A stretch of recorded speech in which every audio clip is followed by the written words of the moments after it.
Silakan duduk saudara-saudara. Oke, baik. Shalom semua. Saya cuman kasih tahu begini sebelum kita dengar firman Tuhan. Tadi waktu kita menyembah, saya jujur merasakan kuat sekali hadirat Tuhan ya. Saya mau kasih tahu begini. Malaikat yang mulia sekalipun tidak memanggil dia Bapa, betul enggak? Cuman kita yang manggil dia Bapa, betul? Artinya saudara, Alkitab katakan begini. Tuhan mencari penyembah-penyembah yang benar. Berapa banyak yang tahu kalau di surga sana luar biasa pujian penyembahan. Amin ya. Tapi saudara tahu, untuk dia mendengar pujian kita sore hari ini, mungkin surga skip dulu sebentar. Betul ya? Karena yang nyembah anaknya, amin. Saya rindu gini saudara, setiap kali kita nyembah Tuhan, saudara kita sungguh-sungguh, amin. Seperti kita hari sungguh-sungguh. Karena waktu kita sehati sepakat dikatakan Tuhan hadir, betul ya? 2-3 orang berkumpul, bersepakat Tuhan hadir. Bilang sebelah saudara, Tuhan Yesus kita dahsyat. Bilang. Haleluya. Baik, saudara kita akan belajar sore hari ini. Kita kembali melanjutkan apa yang menjadi tema kita di bulan ini saudara, tentang unity ya. Saudara, saya mau kasih tahu pada sore hari ini bahwa unity itu begitu penting sekali. 2 minggu yang lalu kita sedang belajar tentang unity dalam roh, betul ya? Waktu kita bersepakat dalam roh. Jadi gini, saya ulang sedikit. Unity dalam keadaan yang nyata tidak akan terjadi kalau di alam roh nggak terjadi unity. Setuju, katakan amin. Waktu kita secara roh nggak nyambung, kita susah untuk ngalami unity dalam keadaan yang sebenarnya. Nah saudara, mari kita lihat ayat-ayat. Beberapa ayat saya akan sampaikan. Coba next. Dalam Yohanes pasal 17, 21. Kita baca bersama-sama 1, 2, 3 ya. Dan bukan untuk mereka ini saja aku berdoa, tetapi juga untuk orang-orang yang percaya kepadaku oleh pemberitaan mereka. Supaya mereka semua, apa saudara? Menjadi satu, sama seperti engkau ya Bapa dalam aku. Dan aku dalam engkau, agar mereka juga dalam, supaya dunia percaya bahwa engkaulah yang telah mengutus. Saudara, Yohanes pasal 17 itu adalah berisi doa Yesus. Saya mau tanya, kalau Yesus sampai berdoa, penting gak itu? Alkitab katakan dia berdoa bukan hanya kepada murid-muridnya karena dia gak lama lagi akan ke surga. Tetapi kepada semua orang yang percaya pemberitaan mereka, yaitu siapa? Kita, betul? Supaya mereka ini menjadi satu, sama seperti kita. Berapa banyak yang tahu bahwa Tuhan kita itu 3 tapi 1? Coba, saya mau tanya, Tuhan kita 1 apa 3? Hah? Yang bilang 1 siapa? Yang bilang 3? Yang bilang 3 tapi 1? Oke, 3 dalam 1. Kalau ada yang nanya, Tuhan kita berapa sih? Tuhan kita itu 3. Tapi bukan 3 dalam 1. Kalau 3 dalam 1 itu kayak kopi, gula, dan air. 3 in 1. Berarti satu esensi. Allah Bapa beda, Allah Anak beda, Roh Kudus beda, tapi satu. Ada yang bisa kasih tahu saya contohnya apa di muka bumi ini? 3 tapi 1, ada? Ada, matahari itu 1. Yang 3 tapi 1, coba angkat tangan. Apa? Bapak siapa? Tubuh jiwa roh. Tubuh jiwa roh itu 1 di dalam kita semua, betul enggak? Ini 3 pribadi nih. Manusia. Orangnya 1 enggak? Iya, ini orangnya 3, tapi 1. Saya mau katakan enggak ada satupun contoh di muka bumi ini yang bisa mencontohkan. itu hanya bisa dipercaya, betul? Alkitab katakan seperti kita menjadi satu. Jadi di surga itu Allah Bapa, Allah Anak, Allah Roh Kudus, mereka satu. Dan doa dia adalah supaya semua murid-muridnya, supaya semua orang yang percaya jadi satu. Jadi segitu dahsyatnya sebuah kesatuan. Next. Nah, mari kita dalam Kejadian 11 ayat 1 sampai 6. Saya akan bacakan bagi saudara. Adapun seluruh bumi satu bahasanya dan satu logatnya. Satu ya. Maka berangkatlah mereka ke sebelah timur dan menjumpai tanah datar di tanah Sinear. Lalu menetaplah mereka di sana. Mereka berkata seorang kepada yang lain, marilah kita membuat batu bata dan membakarnya baik-baik, lalu bata itu dipakai mereka sebagai batu dan tergala-gala sebagai tanah liat. Juga kata mereka, marilah kita dirikan bagi kita sebuah kota dengan sebuah menara yang puncaknya apa saudara? Sampai ke langit. Nah perhatikan ini. Dan marilah kita mencari nama supaya kita jangan terserak ke seluruh bumi. Jadi waktu itu dunia satu adanya, satu bahasa, satu logat. Dan mereka berencana mendirikan menara yang tingginya sampai ke langit. Nah motivasinya adalah supaya mereka mencari apa? Nama. Saya mau tanya, unity bagus enggak? Tuhan senang enggak dengan unity?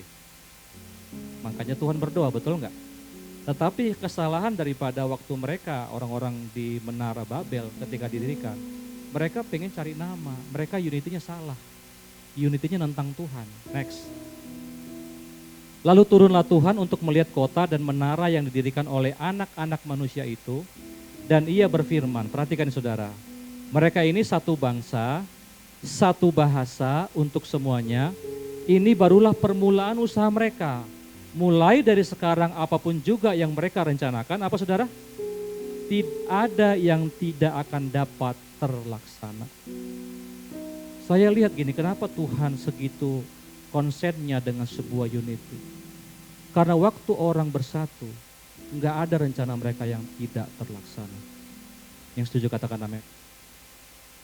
Tuhan lihat mereka ini luar biasa.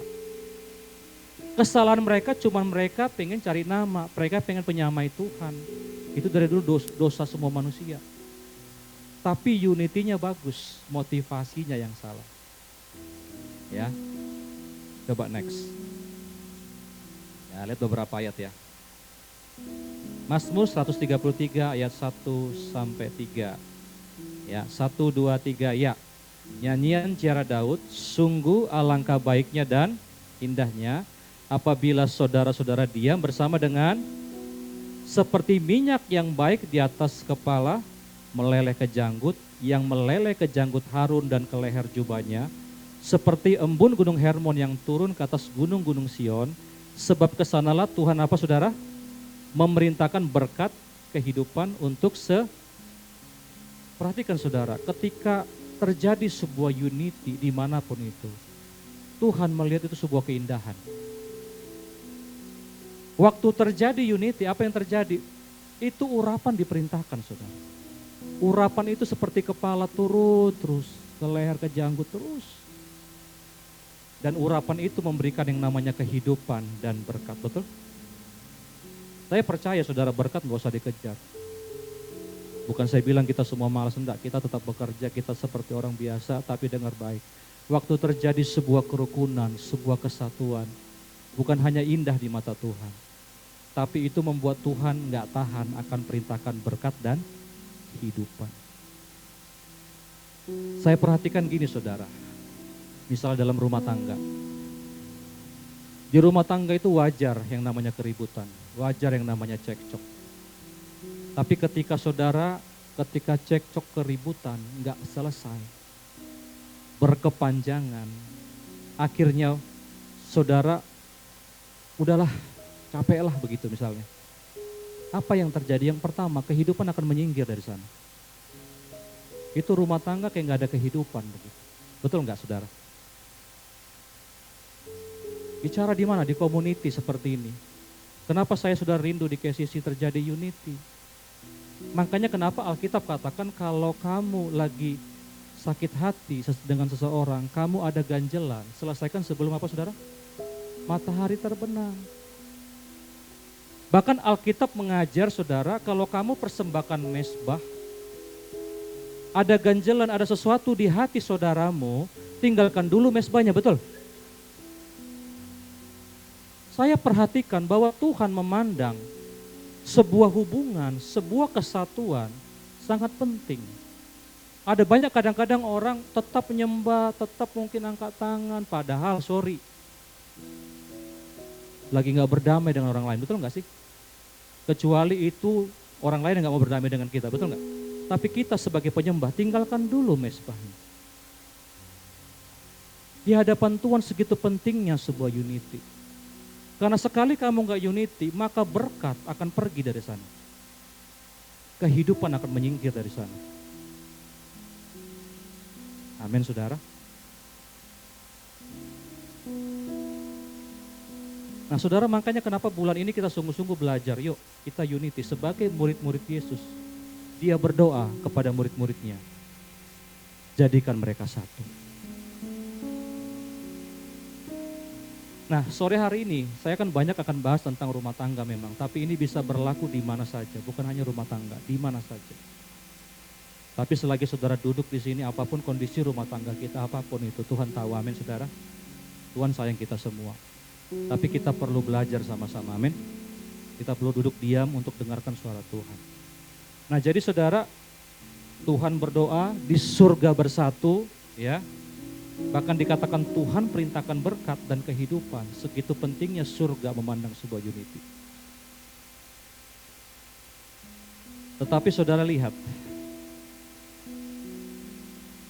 pribadi setan, iblis, gak suka dengan unity. Saudara kalau mau lihat pernikahan, saya mau tanya, pernikahan pertama kali di mana? Di mana? Taman Eden. Yang lain ada, taman apa?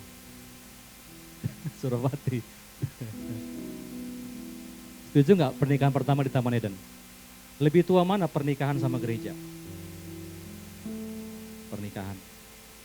Pertama kali pernikahan itu di Taman Eden. Yang berkati langsung Allah Bapa, saudara. Makanya kalian harusnya di Taman Eden dulu, saudara ya. Pernikahan pertama kali itu di Taman Eden. Nah saudara lihat, saya akan kasih gambaran seperti apa pernikahan di Taman Eden. Nanti kalau saudara baca Kejadian 1 sampai Kejadian 2, ini adalah gambaran pernikahan sebelum dosa masuk. Dengarkan yang belum nikah juga belajar ya.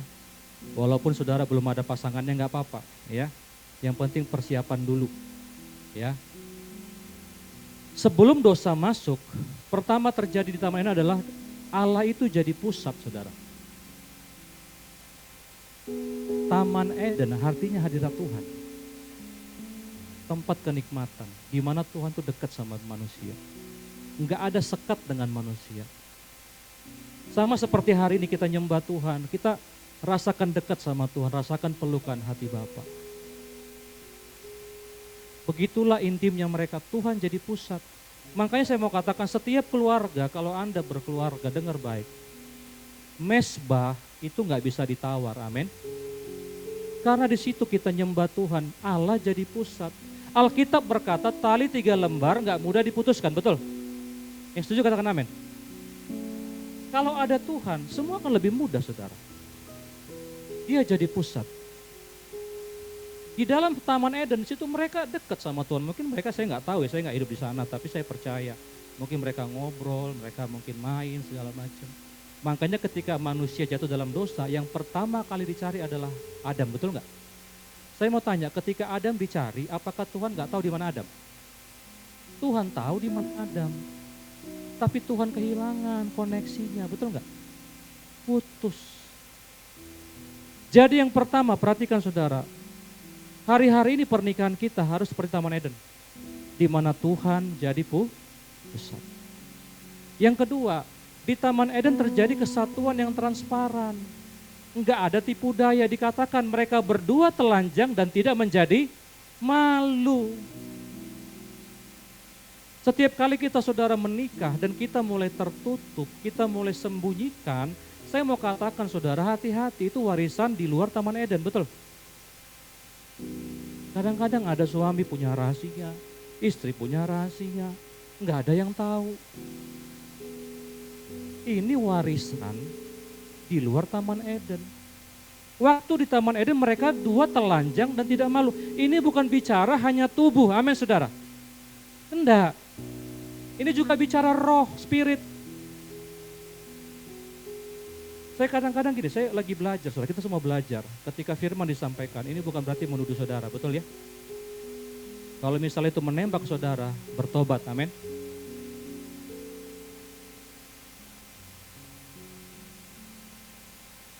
Karena rasa malu itu mulai terjadi ketika mereka jatuh dalam dosa. Tapi perhatikan saudara, kadang-kadang ada banyak rumah tangga yang gak mau terbuka. Gak mau jadikan Tuhan sebagai pusat. Itu apa itu? Oh tolong, kupikir serangan roh jahat ya. Oke, sorry. Skip.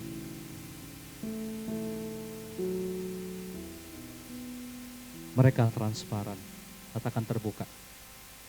Mereka telanjang. Saudara dengar baik, suami istri kita mesti belajar telanjang.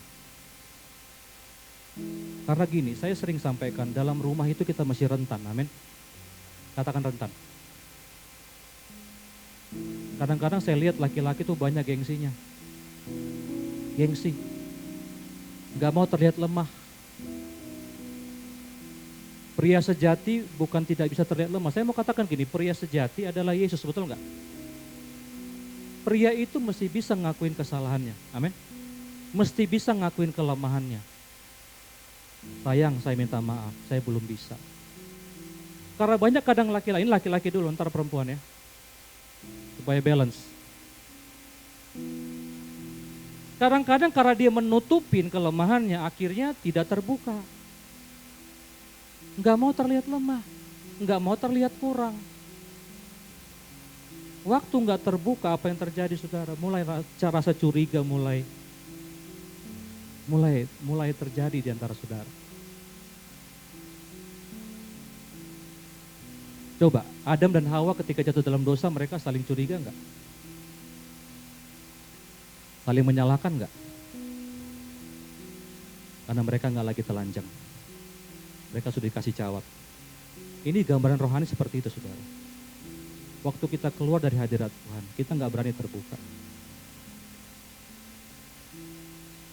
Katakan transparan. Yang ketiga, di dalam Taman Eden terjadi kesetaraan. Alkitab berkata bahwa perempuan diambil dari mana? Tulang rusuk apa tulang kaki?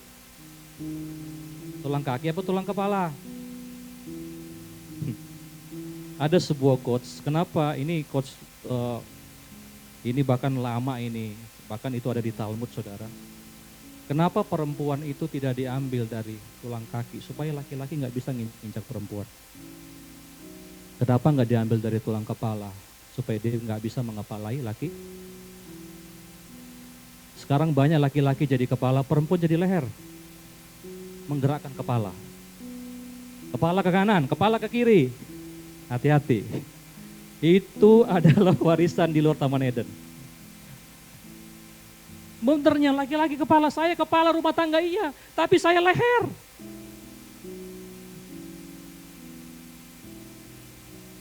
Alkitab katakan bahwa laki-laki dan perempuan setara, katakan setara. Fungsinya beda, satu pemimpin. Pemimpin katakan itu bukan bos, pemimpin itu hamba, betul enggak? Makanya Alkitab katakan hendaklah kamu laki-laki mengasihi istrinya. Berkorban seperti Yesus, betul enggak? Tapi sekarang mohon maaf banyak istri itu bahkan dijadikan seperti kayak gak berharga. Sorry to say, udah kerja sampai dari pagi sampai malam, habis kerja ngurusin anak. Laki-laki habis kerja nongkrong, di sini nggak ada. Nggak salah nongkrong, tapi saudara mohon maaf. Oh itu tugas perempuan. Terus laki-laki nggak bisa megang piring? Bisa. Di KCC bisa, amin? Setara semua. Bilang sebelah saudara, setara bilang. Fungsinya beda. Yang satu mimpin, yang satu nolong. Katakan nolong. Bukan merongrong ya. Nolong. Bilang, yang di sebelahmu istri bilang, nolong bilang.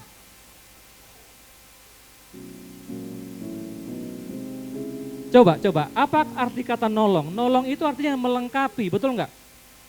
Kalau saya nggak bisa, istri saya nolong, betul?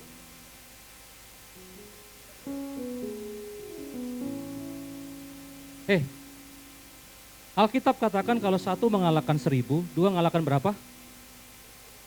Waktu kita bersatu, kekuatan kita 5 kali lipat. Dengar.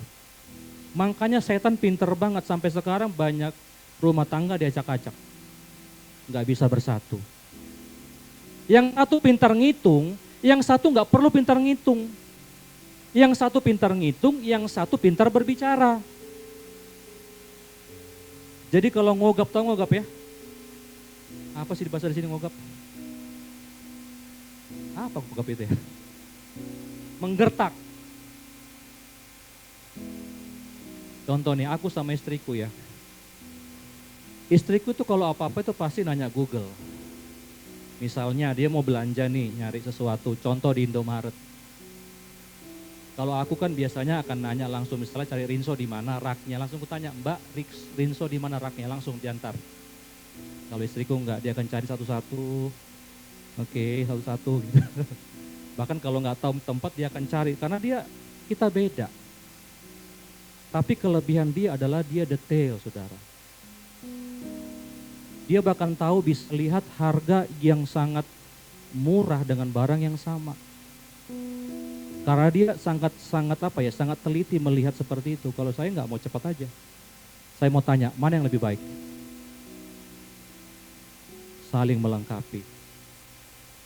Dia sangat sulit untuk berbicara, saya suka berbicara. Walaupun saya terpaksa sebenarnya ya. Ya kalian tahu itulah ya. Percaya kan ya? Istriku tidak suka berbicara. Tetapi saudara lihat, dia tahu bahkan semua yang saya pernah bicarakan. Dia bisa mengingat semuanya dengan detail. Makanya ketika saya lupa diingetin sama dia. Itulah gunanya kita nolong, betul ya?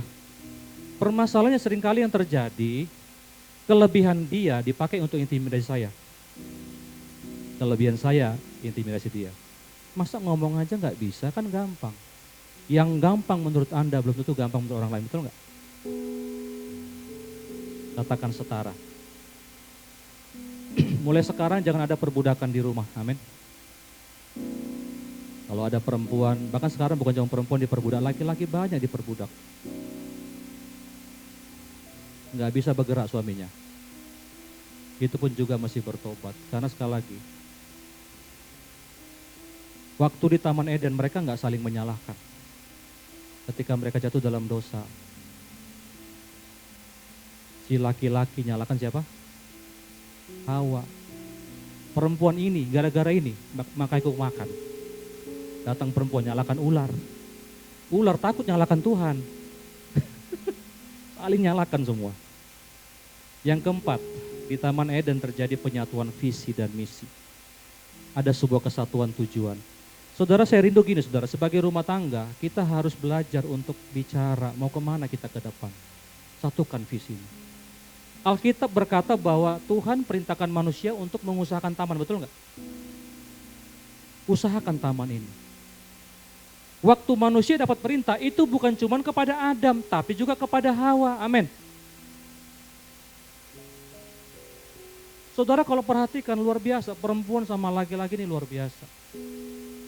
Luar biasa, kerjasamalah kita, amin. Laki-laki itu kuat. Dari dada ke atas ya, dari pinggang ke atas. Sorry, laki-laki kuat pinggang ke atas, perempuan kuat dari pinggang ke bawah, betul nggak? Coba laki-laki di sini ada nggak yang pernah mencari tahu betapa mengerikannya orang melahirkan, perempuan melahirkan? Aduh berat, pasti berat. Laki-laki Masa jauh-jauh lah, kita kan nggak pernah haid ya. Tapi kenapa istri kita kalau haid tensi, yang itu pasti berat saudara. Jadi jangan tambah bebannya, betul ya? Karena mereka bisa menahan itu, mungkin kita nggak bisa. Tapi laki-laki kuat dari pinggang ke atas. Nah, Allah sedemikian rupa jadikan itu supaya kita kerjasama, setara. Untuk menyelesaikan visi dan misi daripada Tuhan. Makanya rumah tangga yang gak ada visi, gak jelas kemana arahnya, goyang. Dan itu bukan bukan produk dari Taman Eden ya. Yang kelima, ada kasih yang murni, tanpa ego, tanpa pamrih, penuh pengorbanan. Saya gak pernah melihat dalam Kejadian 1 sampai Kejadian 2, di mana mereka itu mulai egois. Murni kasihnya. Gak ada saling menyalahkan di situ. Mereka saling mengasihi, saling mengorbankan, berkorban begitu. Saudara tahu nggak apa pekerjaan Adam? Ada yang tahu nggak kerjaan Adam apa? Beri nama, mengelola taman. Ada yang tahu berapa spesies daripada tumbuhan, hewan? Saya pernah cari tahu kalau nggak salah sampai jutaan, saudara. Coba ya kita ini sore ini ya sebelum pulang ya. Coba kalian kasih nama dulu 300 coba. Nama yuk, si Budi, si Tono, si Rudi. Ya. Kalau sejuta kira-kira kerjaan nggak itu? Kerjaan lah. Aduh kemarin Asep udah, Asep 1, Asep 2 kan gitu. Nggak mau mikir. Apalagi zaman sekarang cari nama udah cari ChatGPT gitu kan, cari 1000 nama. Kerjaan susah. Belum mengusahakan taman, saya percaya itu enggak kecil tamannya, betul enggak? Besar pas. Tapi kenapa mereka bisa selesaikan? Karena mereka kerjasama, amin. Dan Tuhan punya visi dan misi atas kita. Bahkan anak yang dipercayakan kepada kita itu visi dari Tuhan, amin saudara. Nah kita lihat apa yang terjadi di luar taman. Yang pertama sudah pasti dalam Kejadian pasal 3 nanti baca, saya nggak usah buka ya, dalam Kejadian 3 ayat 8. Mereka akhirnya meninggalkan hadirat Tuhan. Mereka bersembunyi dari Tuhan. Ketika Tuhan panggil, di manakah engkau Adam? Adam katakan, aku sembunyi. Kenapa sembunyi? Karena aku apa? Takut. Malu. Ketakutan, rasa malu, hilang damai, itu produk di luar Taman Eden. Hari-hari ini kalau ada pernikahan yang sedang mungkin berantakan, saudara jangan khawatir. Tuhan pasti bisa pulihkan, amin. Enggak ada yang mustahil bagi Tuhan. Tapi dengar baik, ketika Tuhan enggak lagi jadi pusat, ketakutan mulai muncul. Saya perhatikan bahwa kasih enggak bisa tinggal sama ketakutan. Ketika kasih daripada Tuhan gak lagi bekerja dalam rumah tangga kita, ketakutan, rasa marah, kehilangan damai sejahtera, kehidupan itu akan menyingkir, saudara. Makanya penting menjadikan Tuhan sebagai pusat. Saya katakan sama semua yang berumah tangga di KCC, jangan sampai gak mesbah. Buat mesbah. Kesannya sekedar nyanyi, enggak, bukan sekedar nyanyi, kita lagi ngundang Tuhan. Saya 13 tahun berumah tangga, saudara. Jujur sampai hari ini kami masih mesbah dari sejak kami menikah. Mesbah. Saya pimpin istri saya kasih tahu firman, saya berdoa buat dia, kita nyembah sama-sama. Yang kedua, apa yang terjadi ketika mereka keluar dari Taman Eden? Kesatuan terganggu. Mereka mulai saling menyalahkan. Saya bilang tadi, Adam menyalahkan Hawa, Hawa menyalahkan ular. Enggak ada lagi transparansi, muncul rasa malu.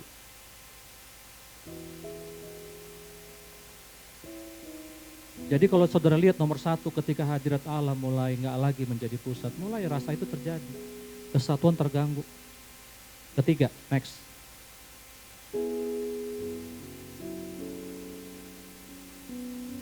Dominasi dan ketimbangan. Nah ini saudara dalam terjemahan bahasa Inggris dikatakan keinginanmu akan memerintah suamimu, tetapi ia akan berkuasa atasmu. Jadi ternyata saudara, di dalam Kejadian ditulis bahwa perempuan ternyata dasarnya ketika mereka jatuh, Mereka ingin menguasai suami. Makanya nggak heran sekarang banyak perempuan-perempuan pengen menguasai suami. Di sini nggak ada ya, amin. Tetapi malah terjadi suami malah berkuasa atasnya. Jadi saling mendominasi. Makanya sih gini, saya mau katakan, kita Adam diberikan perintah untuk menguasai apa saudara? Menguasai ciptaan atau menguasai pasangannya? Berkuasalah atas apa? Burung-burung, betul nggak? Atas ternak. Nggak pernah dikatakan berkuasalah atas pasanganmu, atas istrimu, atas suamimu. Dominasi, saudara, itu adalah produk kejatuhan dosa. Mulai saling menguasai, saling menyalahkan. Jadi saudara lihat ketika keluar dari Taman Eden, waduh, kacau saudara. Yang keempat, kasih tercemar karena egois. Dari kasih yang murni berubah menjadi cinta yang bercampur dengan kebutuhan, rasa takut dan ego.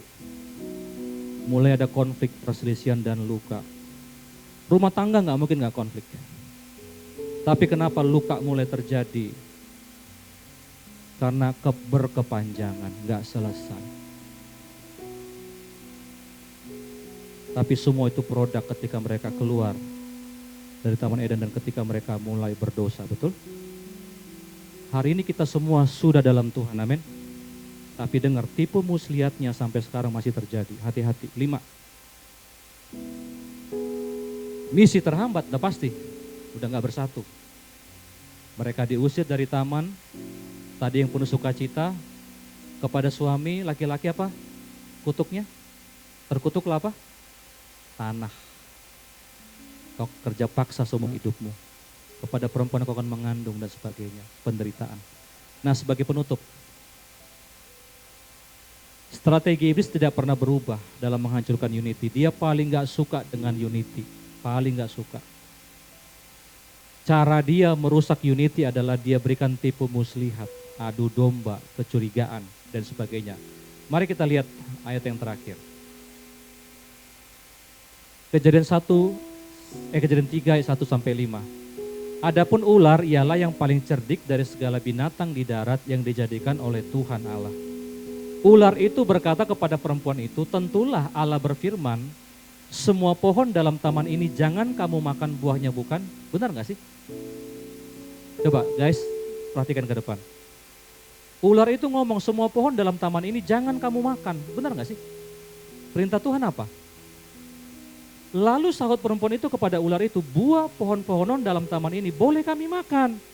Tapi tentang buah pohon yang ada di tengah-tengah taman, Allah berfirman, janganlah kamu makan, ataupun rabah buah itu, nanti kamu Wah, itu licik banget ular. Dia bisa bolak-balikan itu ayat, firman. Pura-pura dia nggak tahu apa perintah Tuhan. Next. Tapi ular itu berkata, lihat ini kelicikannya. Sekali-kali kamu tidak akan mati. Apa yang sedang ditawarkan ular? Ular itu, setan, sedang adu domba manusia dengan Tuhan, betul nggak? Dibuat mereka nggak percaya sama Tuhan. Kamu nggak akan mati, sampai bilang. Kalau kau makan buah itu dikatakan, pada waktu kamu memakannya, matamu akan terbuka. Dan kamu akan menjadi seperti apa? Coba lihat teman-teman, saudara-saudara. Alkitab katakan bahwa manusia segambar dan serupa dengan, segambar dan serupa dengan Tuhan nggak mereka? Kenapa sampai iblis kasih penawaran ini? Masalahnya manusia nggak tahu siapa dirinya. Masih pengen seperti itu, padahal mereka itu sudah segambar dan serupa dengan Tuhan. Saya perhatikan saudara, bagaimana cara iblis merusak kesatuan. Dibikin sebuah adu domba. Kadang-kadang kita dibuat nggak percaya sama Tuhan. Kita dibuat nggak percaya sama pasangan kita, betul nggak? Kita mulai curiga. Adam mulai nggak percaya sama Hawa. Perempuan ini yang kau tempatkan di sisiku, ini yang bikin aku makan tuh. Betul nggak? Si perempuan juga nyalakan. Mungkin nggak ditulis dalam Alkitab, tapi pasti mereka akan saling menyalahkan. Makanya sampai hari ini bagaimana cara iblis memecah persatuan kita. Dibuat kita mulai curiga. Curiga sama Tuhan, gak percaya sama janji Tuhan. Waktu Alkitab katakan waktu kita unity diperintahkan berkat dan kehidupan, kita gak percaya. Masa sih? Masa sih? Itulah yang iblis mau. Waktu Alkitab bilang kita rukun, kita bersatu, kita gak percaya sama pasangan kita bahkan.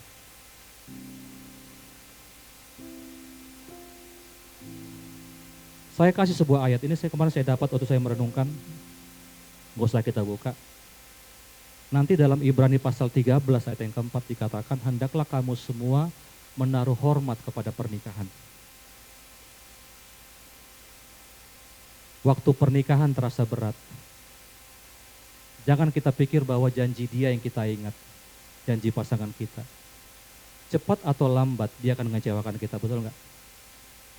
Cepat atau lambat dia tidak akan melakukan janjinya, trust me. Tapi waktu kita menikah, kita lagi janji sama Tuhan, betul enggak? Makanya Alkitab katakan, hendaklah kamu menaruh hormat kepada pernikahan itu sendiri. Saya kasih ilustrasi. Di dalam sebuah kantor pekerjaan, kalau Anda lagi konflik, apakah Anda harus keluar dari pekerjaan? Misalnya konflik ini sama teman semeja gitu. Marahan kita. Apakah kita keluar? Kalau Anda keluar, Anda anak-anak. Karena orang yang berantem ini besok juga atau 3 hari lagi udah berkawan ini, betul nggak? Makanya orang lagi ribut dalam pernikahan, jangan salahkan lembaganya, hormati lembaganya, amin. Karena janji kita waktu pernikahan adalah kepada Tuhan, betul? Di hadapan Tuhan, di hadapan hamba Tuhan, di hadapan semua, bayangkan saudara, kurang apa lagi? Di situ ada Tuhan. Di situ hamba Tuhan, cuman kurang malaikat kali ya. Nanti kita tambah di KCC ya, malaikat-malaikat. Biar lagi makin mantap gitu.